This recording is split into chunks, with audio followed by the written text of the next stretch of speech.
Licenciado, ¿qué diagnóstico tiene de México? Muy complicado explicar en poco tiempo. ¿Qué opina usted de esta administración y también en particular en el asunto de acceso a la información? ¿Ha recibido amenazas en los últimos días? Exactamente, he recibido amenazas telefónicas de muerte. ¿Usted creía que en la presidencia podríamos llegar a tener un presidente con el 30% de...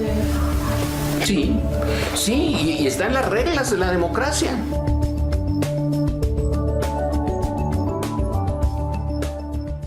¿Qué tal? Sean bienvenidas y bienvenidos a También Opinamos. ¿Cómo están? Nos da mucho gusto saludarlos en este nuevo video. Hoy estamos en la Suprema Corte de Justicia de la Nación para conversar con el ministro José Ramón Cosío. Ministro, ¿cómo está? Bien, muchas gracias por la oportunidad. No, al contrario, sabemos que en estos días ha estado muy ocupado con muchos medios hablando del tema que vamos a conversar el día de hoy, y por eso triplemente le agradecemos que nos haya aceptado la entrevista en También Opinamos. Gracias. Bueno, hace un año estuvimos precisamente aquí, casi un año, un poquito, días pasaditos, y hablamos de este nuevo sistema de justicia penal y coincidíamos hace un año que habría que ver en el tiempo cómo iba, ¿no? Ver los aciertos, ver los errores y hacer las correcciones pertinentes. Pues bueno, ministro, arrancar con lo que le han preguntado muchos. ¿Cómo va? ¿Cómo ve el nuevo sistema de justicia penal a un año? Yo creo que el sistema está disparejo. Hay partes que no funcionan desde el diseño y hay partes que no funcionan en la operación. Yo creo que es bien interesante diferenciar estas dos cosas. El otro día tuve la oportunidad de escribir un artículo para el diario El Universal y yo decía, tomando un símil, lo digo con el mayor respeto, entiendo que son dos cosas distintas, cuando la Agencia Internacional de Energía Atómica determinó qué es lo que había fallado en la planta atómica de Chernóbil, dijeron que eran dos cosas, que no había habido un buen diseño de la planta y que la capacidad operativa de las personas que tenían a su cargo la misma no había sido buena. Entonces yo creo que sí conviene diferenciar estos dos momentos. Creo que cuando se hizo el diseño no se previeron la totalidad de los fenómenos que iban a quedar dentro de la legislación, sea constitucional o legal o reglamentaria, y tampoco me parece que se previeron bien las condiciones en las que este nuevo diseño iba a operar. Entonces me parece que ahí hay dos déficits muy importantes sobre los que sí podríamos hablar, como usted lo permite. Ministro, estos días ha estado el debate, ¿no?, en torno de quién tiene la culpa o quién es la víctima en este caso. Sí. En este debate que se ha dado, ¿dónde está ¿en qué cancha está la pelota? Yo creo que, por eso decía yo, hay que entrarle por los dos casos. Yo creo que cuando se diseñó el sistema, me parece que con alguna ingenuidad, esto desde el 2008 y después las reformas del 11 y luego con el Código Nacional de Procedimientos del 14, lo que me parece que no se previó es que este sistema oral, con toda su novedad, con toda su flexibilidad, con todas sus capacidades, iba a tenerse que adecuar al juicio de amparo, o el juicio de amparo iba a tenerse que adecuar. Entonces creo que ahí está haciendo problemas muy importantes. Por ejemplo, pongo uno de los que más trabajo están costando determinar. Todos recordamos que con el viejo sistema, como era un proceso de carácter escrito, que se iban acumulando las actuaciones, cuando se iba al amparo directo reclamando alguna violación en el juicio o inclusive en el indirecto, lo que se podía ordenar era la reposición del procedimiento. Entonces se hacía un corte, se editaba, vamos a decirlo así, el proceso, se eliminaban algunas partes y otras no, se volvía a dictar la sentencia y eso era el mecanismo tradicional. Y esa era la función del amparo. Ahora, en un juicio que es oral, en un juicio que está diseñado para que se vayan cerrando etapas, en un juicio donde todo se consigna en una sola audiencia, ¿cómo se lleva a cabo la reposición del procedimiento? Se repone la audiencia, se excluyen partes de esa decisión. Es decir, pongo solo este ejemplo de algo que está teniendo problemas. Entonces, creo que hay un error o algunos errores de diseño por la falta de aveniencia, la falta de adecuación entre un juicio histórico muy pesado, muy formalista, muy formalizador, que es el juicio de amparo, y un juicio que pretende ser ágil, rápido, eficaz, como es el proceso. Entonces ahí hay problemas de diseño. El segundo que yo decía son los temas de operación. Nosotros sabíamos desde el comienzo que estos temas iban a requerir no solo de buenas leyes, sino de una enorme capacitación para personas. ¿Por qué? Porque las personas tienen que hacer cosas distintas a las que habían venido haciendo tradicionalmente. Entonces no se trataba de dar ese tipo de cursos que se dieron en abundancia para convencer a las personas de lo bueno que va a ser el sistema acusatorio. Se trataba de, además de convencerlas y además de generar una motivación, que eso es indispensable en cualquier cambio cultural, de generarles a las personas las habilidades. El que se pare en una audiencia, saber qué hace en una audiencia, el que va a una escena de crimen, qué tiene que hacer en ese crimen, el que recoge material genético, cómo lo acredita en audiencia, la relación entre el material, la persona y los hechos que se le están imputando a un procesado, etc. Entonces, ahí tampoco tuvimos una adecuada capacidad. ¿Dónde estamos? Y usted lo dice muy bien, en un momento donde todos están trasladando la culpa a todos. Yo no soy, son los policías, no son los agentes, no son los defensores, son los jueces, en fin. Y me parece que es un momento particularmente preocupante. Yo espero que en las próximas semanas o días esto amaine y ya nos dejemos de estar culpándonos, perdiendo el tiempo en esos procesos que a veces resultan muy peculiares, y que comencemos de una forma diferente a centrarnos en los que son los problemas de a de veras, y dos, más importante, cómo los vamos a corregir.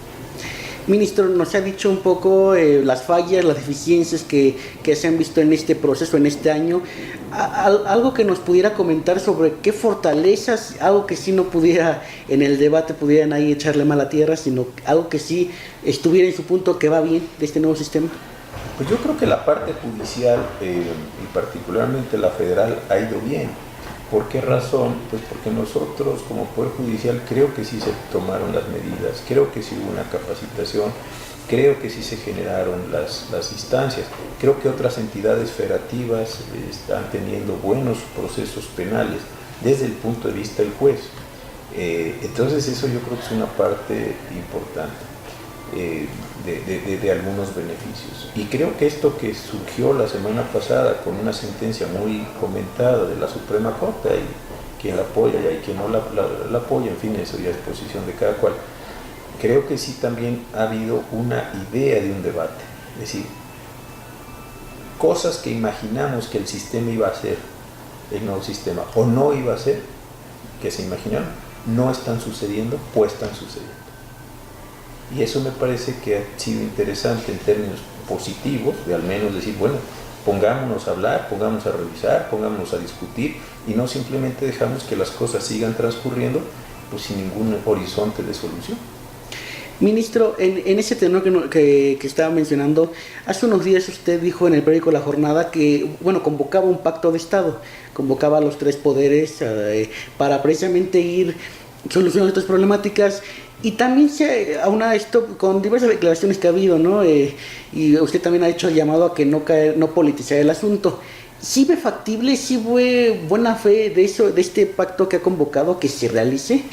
Yo tengo, por eso decía, y lo decía un poco sarcásticamente, que convocar un pacto, pues a veces no tiene mucho sentido, porque cada vez que aparece un problema se dice hagamos un pacto de Estado y 15 días después o 15 minutos después esto se abandona. Yo lo que decía es lo siguiente: los índices de delincuencia y criminalidad en general están subiendo en el país. Los últimos meses han sido mayores los números de robo de automóvil, homicidios, extorsiones, etc. Esto con datos de INEGI, y con diversos estudios que se están haciendo. Entonces uno puede darse cuenta desde hoy lo siguiente: que los juicios orales no están funcionando en su totalidad porque diversos agentes no saben hacer lo que tienen que hacer para sostener. 1. 2. Los derechos humanos se incrementaron brutalmente en términos de su protección con la reforma del 2011, que desde luego es posterior a la del 2008. La reforma del 11 en materia de derechos humanos ajustó por completo la reforma penal. Entonces ahí tenemos ya dos variables. Tercera variable, las cosas no están funcionando. Entonces, ¿qué es lo que es esperable que acontezca dentro de 6, 7, 8, 10 meses? Que la población va a estar mucho más irritada, mucho más lastimada, mucho menos desprotegida en este sentido. Hay un proceso que no funciona, hay un conjunto de derechos que se acrecentaron, hay una falta de práctica. Entonces, ¿qué va a estar sucediendo? Pues eso, una enorme irritación social o creciente irritación social, que ya de por sí es algo. Entonces, si desde ahora no nos sentamos los actores a decir, a ver, calma, ¿qué cosas tenemos que arreglar de inmediato para que esto empiece a tener un funcionamiento razonable?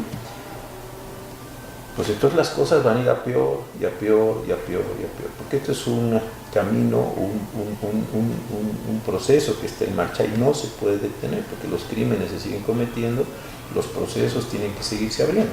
Entonces, ¿cuál era mi idea? Decir, a ver, ¿por qué no nos, como lo decía yo, ¿por qué no nos callamos todos un poquito en la transferencia de culpa? ¿Por qué no nos reunimos con seriedad a identificar los problemas que de verdad existen?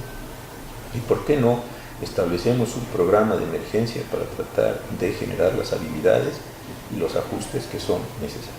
Esto era la idea.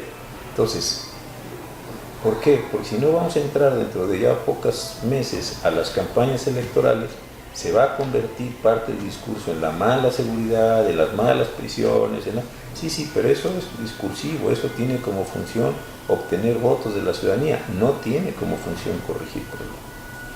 Entonces los partidos de oposición en los estados dirán, pues el gobernador anterior, o el nivel federal, el presidente anterior, o los secretarios A o B o C no hicieron su trabajo y dense ustedes cuenta, entonces no los voten porque estos...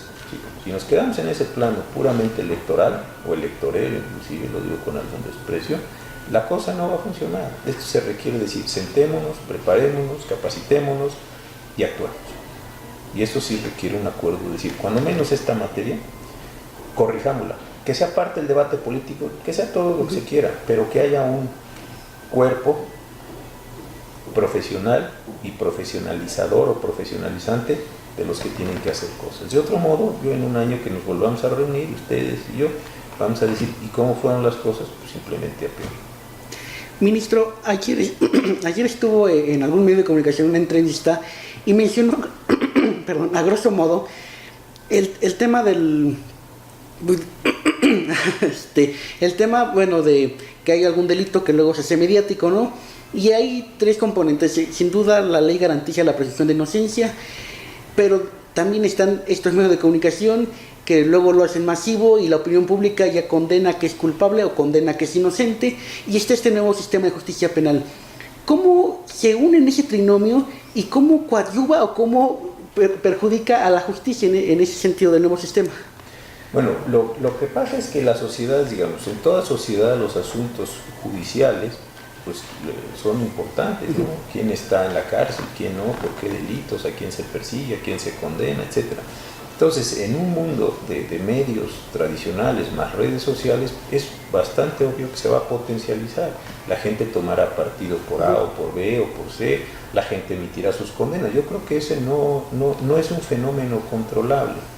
Lo que uno pues, podría pedir o exigir a los medios es que sean los más cuidadosos, los más sensatos, lo más garantizadores de los derechos de las personas. Por ejemplo, no hacer una imputación directa sobre criminalidad cuando se está en una fase de investigación y todavía no sigue un resultado. Eso podría no hacer, pero tampoco creo que eso vaya a funcionar mucho. ¿Qué es lo que existe por contrapartida? Estas conjunto de garantías jurisdiccionales que tenemos los juzgadores para que nuestro trabajo no se vea determinado por las críticas, por los comentarios sociales. Los jueces tenemos un plazo fijo de término. Solo podemos ser separados del cargo por un juicio político. Para que se nos procese por un delito se nos tiene que retirar la inmunidad procesal o fuero, como lo conocen las personas. Entonces, hoy en día el fuero, que está tan desencantado y que está tan criticado, no se entiende que es una razón precisamente de la preservación de la independencia judicial. No es un privilegio individual de cada uno de los que estamos en la función. Es, si alguien me acusa de la comisión de un delito, tiene que ir a la Cámara de Diputados para que me digan si me pueden separar del cargo y procesar. Ya sé que cuando deje el cargo ese proceso sigue yo sin ninguna protección, pero mientras tanto estamos protegiendo la función. Entonces, este conjunto de garantías institucionales o jurisdiccionales, como le llama el maestro Fixamudio, lo que hacen es proteger el ejercicio de la función. Entonces, ¿qué es lo que se dice afuera de la justicia? ¿Qué es lo que se dice afuera de un proceso en concreto? ¿Qué es lo que se dice de uno como juzgador? bueno, pues uno tiene un conjunto de elementos para resistir de la mejor manera posible.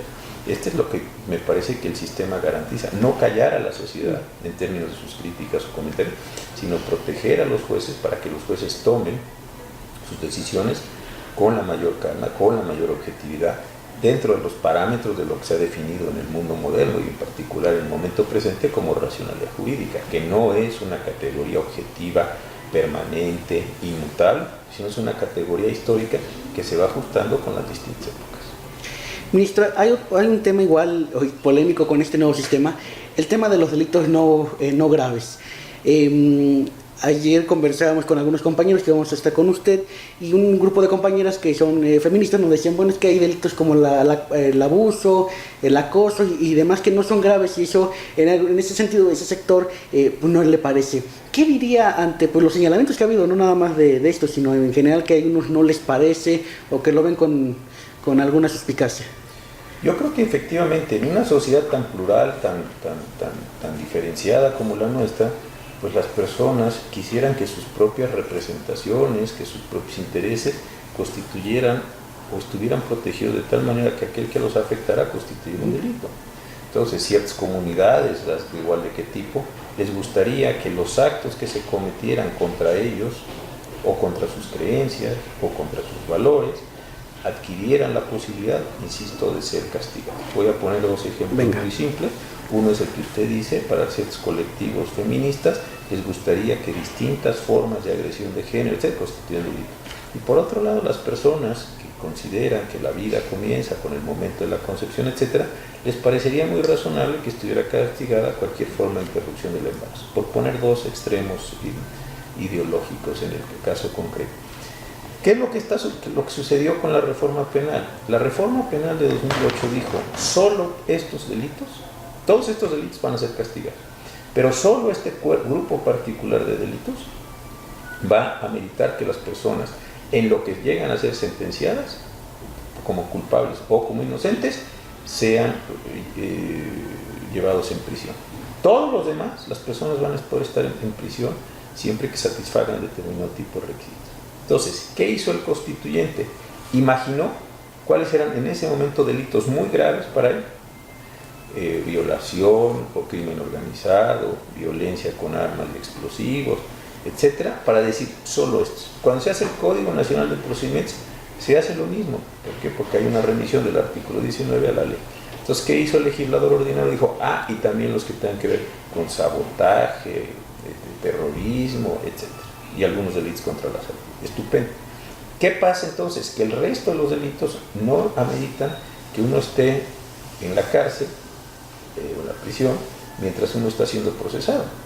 Entonces, eso, yo por eso escribí en el periódico El País esta semana un artículo diciendo, eso se puso desde el 8, eso se ajustó en el 14, ahorita en el 17, ¿qué es lo que le dicen a la Corte? Oye, Corte, ¿por qué determinaste que tales y cuales delitos que son gravísimos, las personas van a estar en libertad durante el proceso?